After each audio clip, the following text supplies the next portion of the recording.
It's always a little disjointed when I stand up here in October talking about the year that ended 10 months ago, but we have copies of the annual report for the detail there as far as our financial performance, and it was mailed out to all of our owners last spring. 2018 was a banner year for progress towards achieving our mission. Coming into this year, we had just completed a significant store remodel. We see how successful this project was in contributing to our sales growth as thousands of new customers visited our store and our faithful core customers shopped even more. The resulting sales for the year grew at 6.1% over the prior year to $34,239,000. It was enormous. We are now one of the biggest single store co-ops in the country. It's powerful money.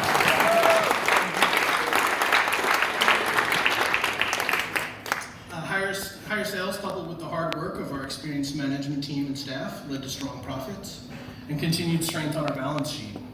New refrigeration equipment installed in 2017 and 2018 significantly improved our energy efficiency and expanded our capacity for refrigerated storage, allowing us to increase our product offerings and to improve customers' shopping experience.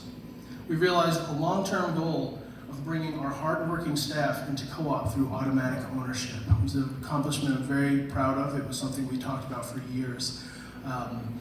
We did a bylaws amendment, which was voted in the last election into effect, and it created a new class of ownership, or created automatic ownership for our staff for the duration of their employment. And we look forward to taking the next step in engaging staff as owners of BriarPatch.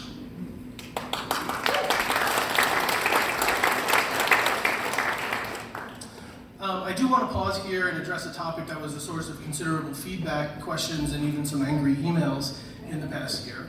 For the past 10 years, we've operated on what's called a patronage refund system. And this is a way that we return financial value to all of our owners. There's many forms that value takes and that we return it to our owners. This is one of the ways that we try to provide financial value.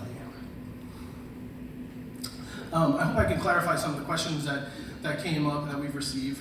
First off, it's important to understand that as a co-op, we are a for-profit business. That's something that gets confused fairly often. And our patronage refund, the amount that is identified as a patronage refund, is actually the total amount of profit that is generated by the sales to our owners. They're one and the same thing. If there's no profit from operations, there is no patronage. A portion of the patronage is returned to our owners in the form of either a credit in the store or cash upon request. The portion that's retained is used for reinvestment in the store and to ensure a healthy balance sheet. I want to share some of the ways that we've used this retained money in recent years. So in 2015, we had the unfortunate experience of there's a piece of equipment on our roof which most of you have never seen. Dave Thomas has seen it many times. And in 2014, it began to go a little wonky and it stopped working, and we realized that we were going to have to replace it. It's not a cheap piece of equipment. It cost us about $180,000 to buy one and install it. What you didn't see one early morning was Dave helping a crane operator lift the 3,000-pound piece of steel onto the roof and get it into place, all without losing our refrigeration. It was a big deal. That's an example of an unexpected facilities investment that we needed to make, and one of the reasons we hold on to some of the money. In 2015 and 2016, we had the amazing success of purchasing our building. Most of you know that the Sierra College Drive store was initially developed in partnership with the Litton family. They contributed the land and built the shell. We built the tenant improvements with member loans and bank financing.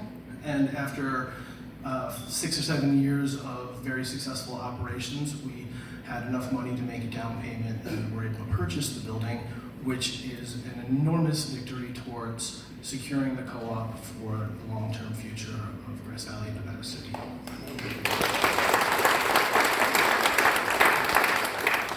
Once we had purchased the building, it felt really easy, important, and frankly a lot of fun to begin to invest in the building. So in 2016 we responded to a whole lot of customer comments about our very small underbuilt parking lot, and we expanded it. But we also knew there were some people who weren't that excited about parking lots, so we built a giant solar array on top of it.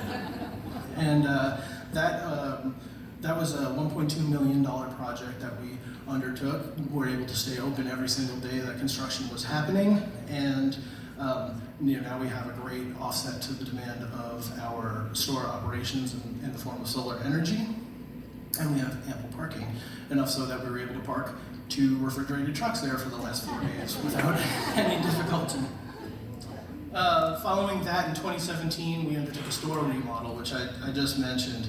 That was a $1.1 million project. It expanded the total area of our retail floor, allowed us to offer more products, including more local products, and just generally improved the flow of the store. So again, really geared at responding to customer comments and making sure that we were providing an excellent experience in the store.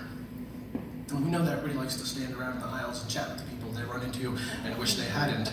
And we had to make extra room so we could get around each other. In 2018, we were notified by the county that there was a part of our patio that did not meet the ADA requirements as far as the grade. It was too steep for folks in wheelchairs and what have you to be able to get up and down that space. So we were required, before we were able to do any other investment in our building, to improve that grade. While we were doing that was when we built an extension on the building and redid our warehouse.